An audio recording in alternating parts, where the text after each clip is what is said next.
എല്ലാ കൂട്ടുകാർക്കും ശുഭരാത്രി നേർന്നുകൊണ്ട് നമുക്ക് സേതുവിന്റെ പല്ലവിയുടെ നാളത്തെ നല്ലൊരു പ്രൊമോ വിശേഷം കേട്ടാലോ. അതിനു മുമ്പായിട്ട് ആദ്യമായി കാണുന്നുണ്ടെങ്കിൽ ചാനൽ ഇഷ്ടപ്പെട്ടോ ഒന്ന് സബ്സ്ക്രൈബ് ചെയ്യാൻ മറക്കരുത്. വീഡിയോ ഇഷ്ടപ്പെടുവാണെങ്കിൽ ലൈക്ക് ചെയ്യാനും കമന്റ് ചെയ്യാനും മറക്കരുത് കേട്ടോ. അപ്പൊ നമുക്ക് നേരെ വിശേഷത്തിലേക്ക് പോയാലോ. അങ്ങനെ നാളത്തെ വിശേഷം നമ്മൾ കാണുന്ന പാറു ആകെപ്പാടെ വിഷമിച്ചിരിക്കുകയാണ്. പല്ലവിയും കൂടെ വന്നു കഴിഞ്ഞപ്പോഴത്തേനും പാറുവിന്റെ വിഷമം ഇരട്ടിയായി. കാരണം ചേച്ചിയോട് എത്ര വലിയ കള്ളത്തരങ്ങളൊക്കെയാണ് പറഞ്ഞു കൂട്ടിയിരിക്കുന്നത്. ഇനിയിപ്പോ അമേരിക്കയ്ക്ക് പോവാന്നും കൂടെ ചേച്ചിയോട് പറഞ്ഞു കഴിഞ്ഞു.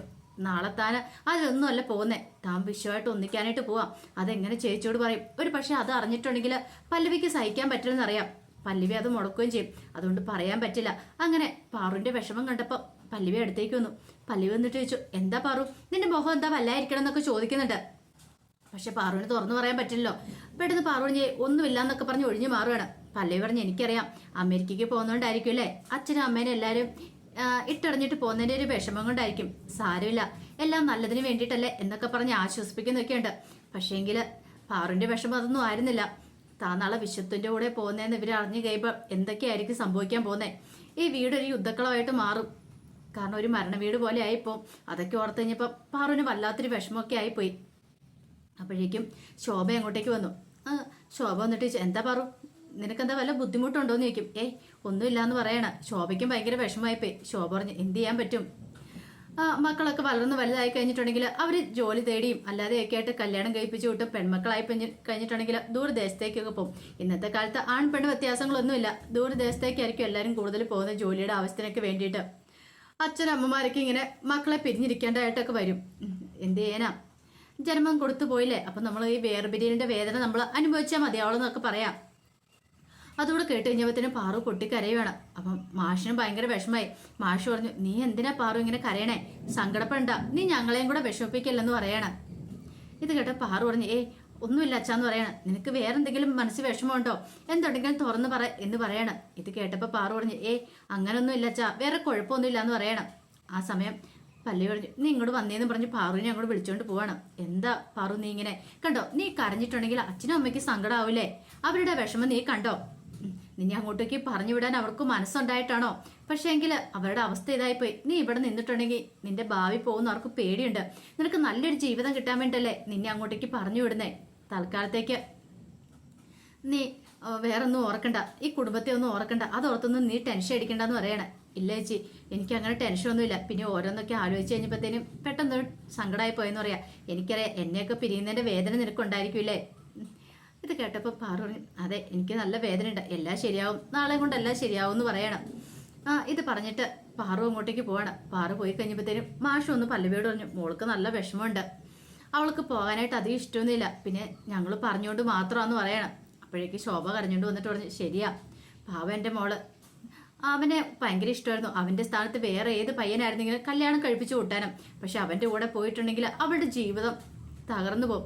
നിനക്കറിയാലോ മോളെ എന്നൊക്കെ പല്ലവിയോട് പറയണം. പല്ലവി പറഞ്ഞു, അത് പിന്നെ എന്നോട് പ്രത്യേകിച്ച് പറയേണ്ട കാര്യമുണ്ടോ, ഇന്ദ്രന്റെ അനിയനല്ലേ, ഒരുപക്ഷെ അവൻ നല്ലവനായിരിക്കാം. പക്ഷെ ഇന്ദ്രനെ പോലുള്ള ഒരുത്തിനുള്ള വീട്ടിലേക്ക് എങ്ങനെ വിശ്വസിച്ച് നമ്മൾ പാറുനെ അയക്കുമേ. അതുകൊണ്ട് ഒരിക്കലും ആ ബന്ധം നടക്കാൻ പാടില്ലെന്ന് പറയണം. ഇത് കേട്ടപ്പോൾ മാഷ് പറഞ്ഞു, അത് ശരിയാന്ന് പറയാ, സാരമില്ല, അവിടെ ചെന്ന് കുറച്ച് ദിവസം കഴിഞ്ഞ് കഴിയുമ്പോൾ അവളുടെ വിഷമങ്ങളും വേദനകളും ഒക്കെ മാറിക്കോളും. ആദ്യം പോകുമ്പോഴുള്ള ആ ബുദ്ധിമുട്ടൊക്കെ ഉള്ളൂ. കുറച്ച് ദിവസം കഴിയുമ്പോൾ എല്ലാം സ്വാഭാവികമായിട്ടും അങ്ങ് ഓട്ടോമാറ്റിക് അതുപോലെ തന്നെ അങ്ങോട്ട് ആയി പോയിക്കോളും എന്നൊക്കെ പറയണം. വിഷമങ്ങളും വേദനകളും ഒക്കെ മാറിക്കോളും എന്നൊക്കെ പറയണം.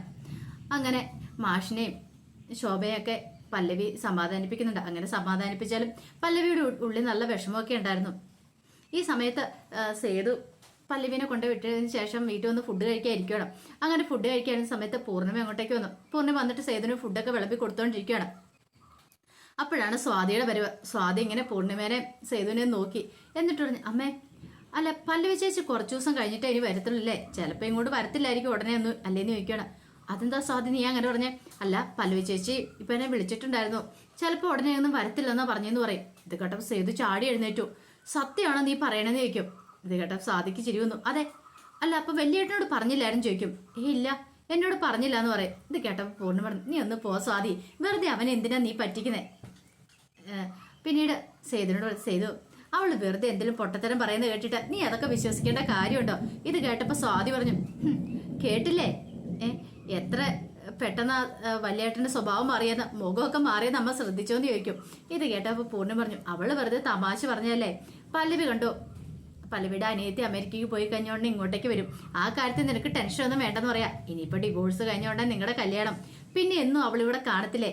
നീ എന്തിനാ സേതു ഇത്ര ടെൻഷൻ അടിക്കണം എന്നൊക്കെ പറഞ്ഞുകൊണ്ട് സേതുവിനെ അങ്ങനെ സമാധാനിപ്പിക്കുന്നൊക്കെ ഉണ്ട്. സേതുവിന് എന്നാലും മനസ്സിന് വല്ലാത്തൊരു ബുദ്ധിമുട്ടും കാര്യങ്ങളൊക്കെ ഉണ്ടായിരുന്നു. പിന്നെ പല്ലവി ഇല്ലാത്തതിൻ്റെതായ ഒരു കുറവ്. പല്ലവി ഉണ്ടായിരുന്നെങ്കിൽ എല്ലാ കാര്യത്തിനും ഓടിപ്പാഞ്ഞ് നടക്കും, കാര്യങ്ങളൊക്കെ നല്ല കൃത്യമായിട്ട് നടത്തുകയും ചെയ്യും. പല്ലവി ഇല്ലല്ലോ എന്നൊരു വിഷമം മനസ്സിലേക്ക് ഓടി വരുന്നുണ്ട്.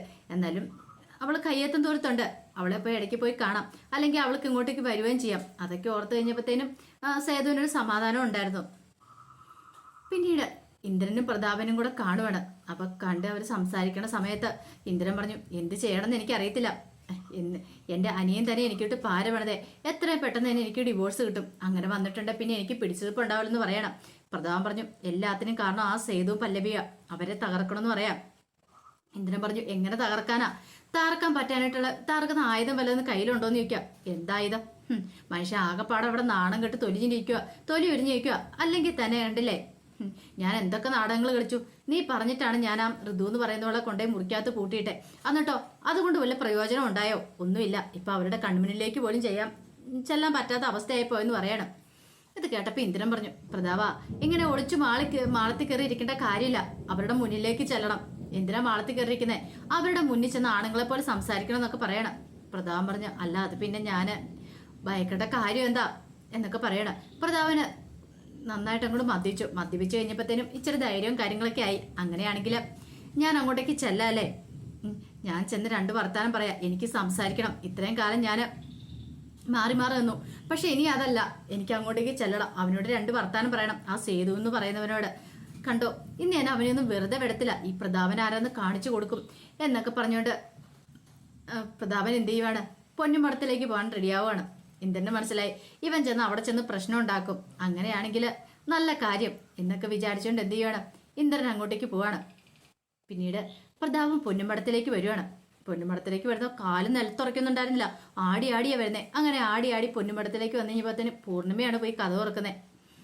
പൂർണ്ണിമയ്ക്ക് പ്രതാപനെ കണ്ടപ്പോൾ തന്നെ മനസ്സിലായി നല്ല ഫിറ്റായിട്ടാണ് വന്നിരിക്കുന്നുള്ള കാര്യം. പിന്നീട് പ്രതാപൻ അകത്തേക്ക് അങ്ങോട്ട് കയറി. അകത്തേക്ക് കയറുന്ന മാധവന്റെ ഫോട്ടോ എവിടെ ഉണ്ടായിരുന്നു. ആ ഫോട്ടോയിലേക്ക് നോക്കിയിട്ട് പറഞ്ഞു, ഞാനൊരു തെറ്റും ചെയ്തിട്ടില്ല, എൻ്റെ കൈകളിൽ കറ പുരണ്ടിട്ടില്ലൊന്നുമില്ല, നിങ്ങൾ നോക്ക് ശുദ്ധമായ കൈകളാന്നൊക്കെ പറയണം. പിന്നീട് പറഞ്ഞു, ഇവിടെയുള്ള സേതു എന്തിയ, അവനോ ഒക്കത്തിന് കാരണം, അവൻ കാരണമാണ് ഈ പ്രശ്നങ്ങളെല്ലാം ഉണ്ടായത് എന്നൊക്കെ പറഞ്ഞ് ഓരോന്ന് പൊലിപ്പിക്കൊണ്ടിരിക്കണം. പൂർണ്ണിമ അങ്ങോട്ട് വന്നിട്ട് ചോദിച്ചു, നിനക്ക് എന്താടാ ഇവിടെ കാര്യം എന്ന് ചോദിക്കുക. എന്ത് അല്ല നീ എന്തിനാ ഇങ്ങോട്ടേക്ക് വന്നെന്ന് ചോദിക്കുക. അയ്യോ പൂർണ്ണിമേച്ചി എന്താ ഇതൊക്കെ ഇങ്ങനെയൊക്കെ പറയണേ? ഞാൻ ആരെന്ന് മനസ്സിലായില്ലേന്ന് ചോദിക്കും. നീ ആരെന്ന് മനസ്സിലായി, അതുകൊണ്ടാ പറഞ്ഞേ.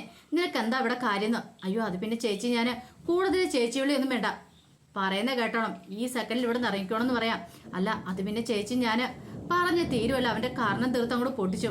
നിന്നോട് പറഞ്ഞാൽ നിനക്ക് മനസ്സിലാവില്ലടാ, ഇറങ്ങി പോടാന്നും പറഞ്ഞോണ്ട് ഒരു നിമിഷം ഒന്ന് പ്രതാപം ഭയന്നു. പിന്നീട് പ്രതാപൻ എന്ത് ചെയ്യണം നടത്തില്ല. പ്രതാപൻ ഇങ്ങനെ ചുറ്റും നോക്കുകയാണ്, വേറെ ആരെയും കാണുന്നില്ല. അപ്പോഴേക്കും സ്വാതി ഋതുവൊക്കെ അങ്ങോട്ട് ഓടി ഇറങ്ങി വന്നു. ആ സമയത്ത് സേതുവും കൂടെ അങ്ങോട്ടേക്ക് വരുവാണ്. ശ്രീഹരിയും അച്ചോക്കോട് വന്നു. ഈ സമയം പ്രതാപൻ ഇങ്ങനെ ചുറ്റി നോക്കിയിട്ട് പറഞ്ഞു, അങ്ങനെ അങ്ങോട്ട് ഇറക്കി വിടാൻ നോക്കല്ലേ ചേച്ചി, എനിക്ക് അങ്ങനെ പെട്ടെന്ന് ഇറങ്ങി പോകാൻ പറ്റുമെന്ന് ചോദിക്കണം. ഈ സമയം ശ്രീഹരി അങ്ങോട്ട് വന്നിട്ട് പറഞ്ഞു, എന്താ പറഞ്ഞേ, ഇവിടുന്ന് പോകാൻ ബുദ്ധിമുട്ടാണോ? അങ്ങനെയാണ് ഇപ്പം ഞാൻ കാണിച്ചു തരാമെന്ന് പറഞ്ഞ കൈ ഓങ്ങിക്കൊണ്ട് ചെല്ലുമ്പോഴത്തേനും അച്ഛൻ പറഞ്ഞു, വേണ്ട ശ്രീഹരി വേണ്ട എന്നൊക്കെ പറഞ്ഞ് കയ്യിലേക്ക് കയറി പിടിക്കുകയാണ്. ആ സമയം സേതു പറഞ്ഞു, വേണ്ട ഇയാളെ കൈകാര്യം ചെയ്യാൻ ഞാൻ മാത്രം മതി എന്ന് പറഞ്ഞ് അങ്ങോട്ട് വരുമ്പോഴത്തേനും പ്രതാപന് മനസ്സിലായി കളി പന്തിയല്ലെന്നുള്ള കാര്യം. ആ സമയം അങ്ങോട്ടേക്ക് വന്നിട്ട് പൂർണ്ണിമ എന്ത് ചെയ്യണം, അവന്റെ കാരണം തീർത്ത് ഒറ്റയെണ്ണം കൂടെ പൊട്ടിക്കണം. പൊട്ടിച്ചിട്ട് പറഞ്ഞു, മേലാല് ഈ പടിക്കകത്ത് കാലുകുത്തിട്ടുണ്ട്, നിന്റെ മുട്ടുകാലെ ഞാൻ തല്ലി ഓടിക്കും, ഇറങ്ങിക്കോണം ഈ നിമിഷം അവിടുന്ന്. അവൻ വന്നിരിക്കുന്ന അധികാരം സ്ഥാപിക്കാനായിട്ട്. നിനക്ക് പൊന്നുമടത്തിൽ എന്താടാ കാര്യം? നീ ചെയ്തു വെച്ച ദുഷ്ടപ്രവൃത്തികളൊക്കെ ഞാൻ അറിയില്ലെന്ന് നീ കരുതിയോ? ഒരു നിമിഷം പോലും നിന്നെ ഇവിടെ കണ്ടുപോയേക്കില്ല എന്നൊക്കെ പറഞ്ഞിട്ട് അവനെ പഞ്ഞിക്കിട്ട് അങ്ങോട്ട് ഇറക്കി വിടുവാണ്. അപ്പൊ അതിന്റെ വിശേഷങ്ങളൊക്കെയാണ് കാണാൻ പോകുന്നത്. ഇനിയിപ്പം നാളെയാണോ ഈ പറഞ്ഞ പാറുവിന്റെ വിശ്വത്തിന്റെ കല്യാണം കാണിക്കുമെന്ന് അറിയത്തില്ല. അത് ഇനിയിപ്പോൾ അടുത്ത ആഴ്ച ആകുമെന്നും അറിയത്തില്ല കേട്ടോ. അപ്പൊ അതിന്റെ വിശേഷങ്ങളൊക്കെ നമുക്ക് എല്ലാവർക്കും കാത്തിരിക്കാം. ഒരിക്കൽ കൂടി എല്ലാവർക്കും ശുഭരാത്രി നേർന്നുകൊണ്ട് നിർത്തുന്നു. നന്ദി.